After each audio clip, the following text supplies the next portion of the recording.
Hello and welcome to the channel if it's your first time here. Today I am continuing my exploration of the Palestinian city of Hebron, and today I've got something very, very different for you, something which I hope is going to be quite insightful. You might remember in my last video I was showing you the illegal Israeli settlements in Hebron, which are just behind me.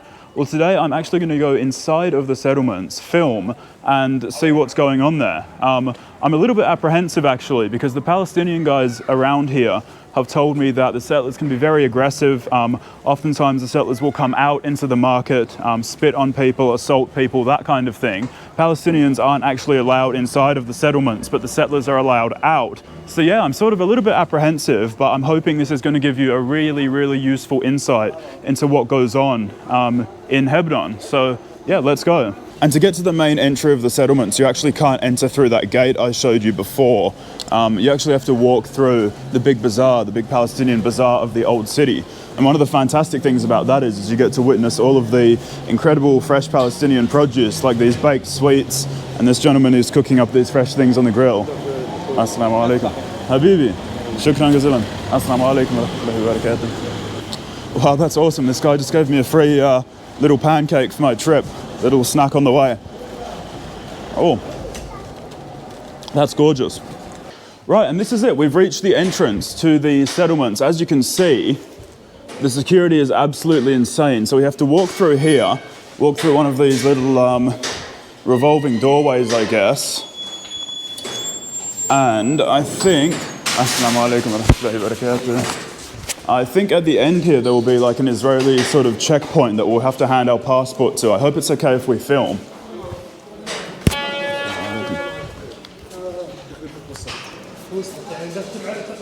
I can't film? No filming, down.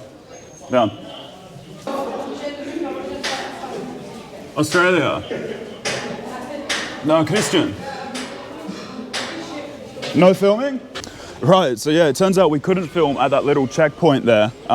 That's where we've just come from to enter this sort of stretch. And then this down here is like the main sort of road that leads to the entry of the settlement. So right at the end of there, as you can see, where we'll enter. And yeah, as we walk down, you can sort of see like the last stretches of Palestinian shops that are just finishing as we get to the sort of entry to the settlements. And again, there's another military checkpoint. I mean, they should be fine with me filming, right? I'm not doing anything, but I'll just put the camera down just in case. So yeah, as I thought, I just spoke to one of the Israeli soldiers, and yeah, they told me that I can't film them. Like, I can film within the settlements apparently, but I can't film them. So we've just entered. Already we can see like Jewish symbolism on the walls here. From what I can see, everything looks fairly shut at the moment. Like, it doesn't seem to be anything open, but the signs here are still in Arabic as well. So I don't know if I'm still like technically in a Palestinian area and the settlements start at like one of these lines down here or what, I don't know. Right, so yeah, I guess that final line was it, right? Like, we now are officially, oh yeah, and this sign's written in Hebrew as well. There you go, on the sides of buildings. So we are now officially in the illegal Israeli settlements in the Palestinian city of Hebron.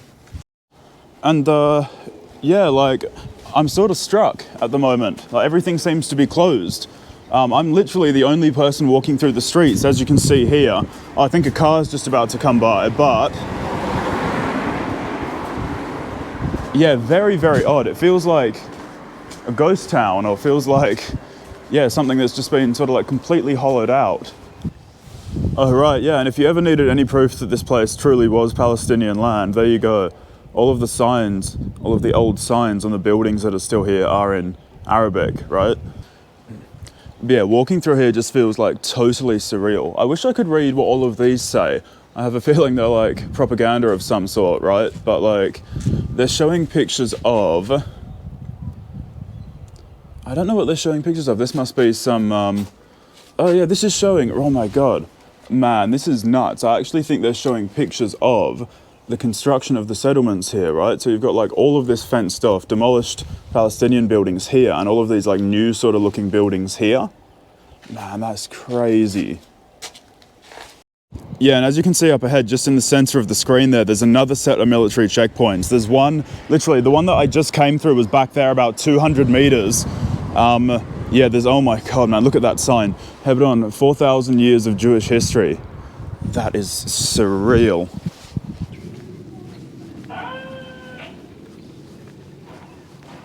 So yeah, I've just been asked for my passport again. That's like the third time since I entered here, like less than 10 minutes ago.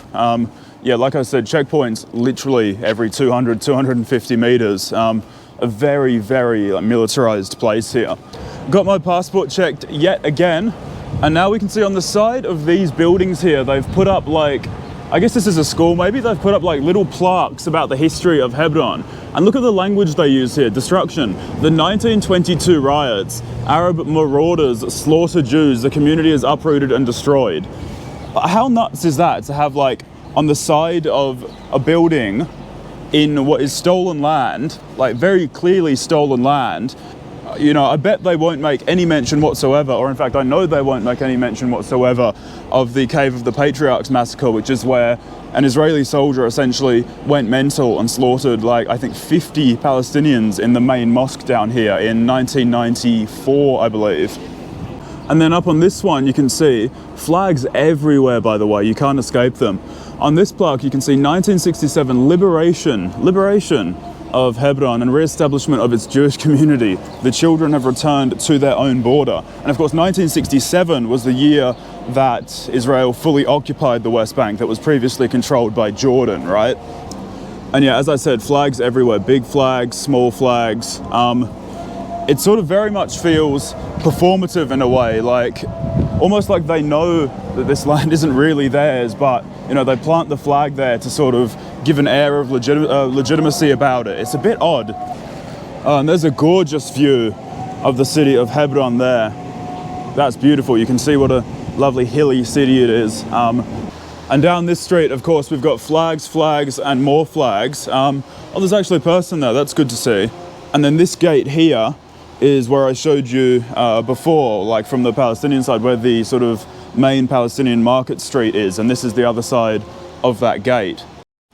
And more of the security architecture is on display here. Concrete blocks, razor wire. And let's have a look at what's through this gap here. Oh, there's nothing. It's just sort of like overgrowth.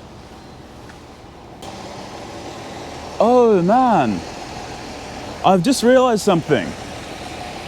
This is absolutely nuts. This is the craziest thing I've seen here yet. And I've just sort of realized, I think, why this whole place is so empty, right? Check out this shop front here, right? It looks closed. It's in the illegal settlements. But then look at the sign.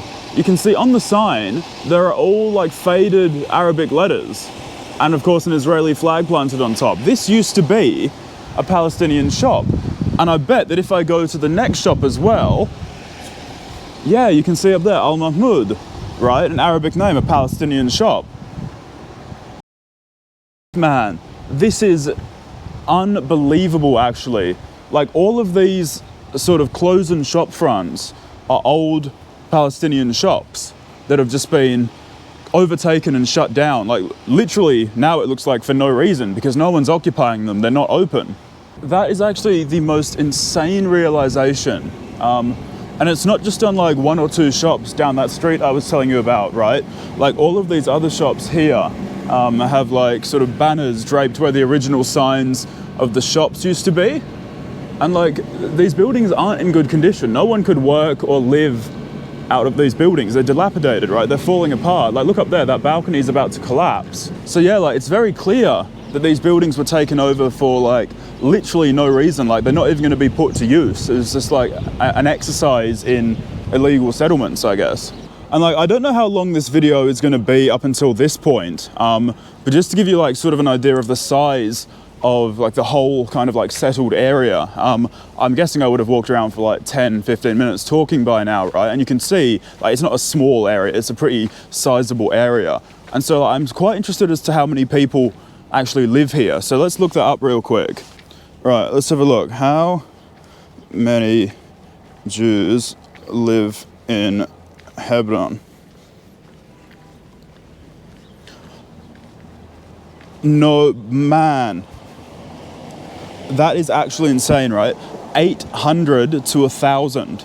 There are only 800 to 1,000 people living in like this entire area, right? That we were saying is quite it's quite large. Like, look at all these buildings here. And this is only just on one street. It extends backwards, like I showed you before, to like several streets over. And it all sort of begins to make sense now, right? Like I was saying how surreal it felt when I was walking through here, and you can see here, like, nothing is open. And it's not the Sabbath, by the way. You know, like the Jewish Sabbath is on Friday and all the businesses shut, sort of like Friday for Muslims, where like no one works. Fine, but it's not. Today's Thursday. It's not a public holiday. And man, it's actually quite disgusting. It's actually like playing on my mind quite a bit now that I know this, because I just sort of assumed all these buildings were like occupied and were just shut for like some reason, but no, it's not. It looks as though, oh, there's actually a bus there. Maybe there's people on it. Like, I was hoping to actually find some people to speak to and ask questions to and sort of interview here, but I've seen like 2 other people walking the street. One of them was a soldier, and yeah, it's very odd. But yeah, as I was saying, like now it's very apparent to me that these shops aren't in fact occupied, and they were sort of just taken over and forcefully closed for no reason. It's depressing, right? How sad is that? Like, the hardships that Palestinian people have had to endure over this land, which is theirs anyway, but then to have it taken by people who come in and then just appropriate it for literally no reason. Actually, this is a great point to show you how big this area actually is, right? So you can see all up there, and all of the space behind me where we've just visited, that's all settlement area, right? So there's no way, absolutely no way, that 800 to 1,000 people can make use of all of this space. Check that out for a visual, hey? Like, literally the only sounds I can hear are the flags flapping on the street lights. Just dead empty. There's actually some guys jogging through here doing running practice, I guess, or maybe they're running a marathon. The settlement marathon, the illegal settlement marathon, wouldn't that be an event? Yeah, and I tell you what it feels like in here. It feels like an anxious, paranoid place. And if you know anything about sort of like classic settler colonialism, like in Africa, for example, in South Africa, the settler colonies were very, very anxious, paranoid places, right? And it's sort of not surprising. I might just splice some like nice zoomed footage from my phone over here so you don't just have to look at me while I'm talking. But yeah, like the settler colonies traditionally were always very paranoid places, right? And it's understandable because it was a couple of hundred or maybe a couple of thousand of settlers up against hundreds of thousands or perhaps even millions of locals, right? Of native populations. Yeah, and this place really does feel like its existence, its very existence, hello, how are you? Is hanging on a thread. Like its existence is tenuous, right? Wow, look at those gorgeous old Arabic shop signs. And yeah, so like when you wrong several 100,000 people, and you know, you come with only a couple of hundred people and you use violence and you steal and you use force to take stuff from them, it's obviously only a matter of time, right, before they want to push back. Yeah, and obviously in that situation, you know that when those people start to push back, you're going to be in a lot of trouble, right? Because you're going to be wholly outnumbered. Hence all the security architecture around here, right? The barbed wire. I think this is a pertinent visual to end on, actually. The barricades, the barbed wire, the flag flying high. Yeah, I came to the illegal Israeli settlements in Hebron expecting tension and confrontation, but what I got was actually something even more confrontational, which is the senseless appropriation of land and the continual degradation and erasure of Palestinian culture and history. So if you enjoyed this video and you want to see more about Palestine and the illegal Israeli settlements, please do like, follow and subscribe. Until next time.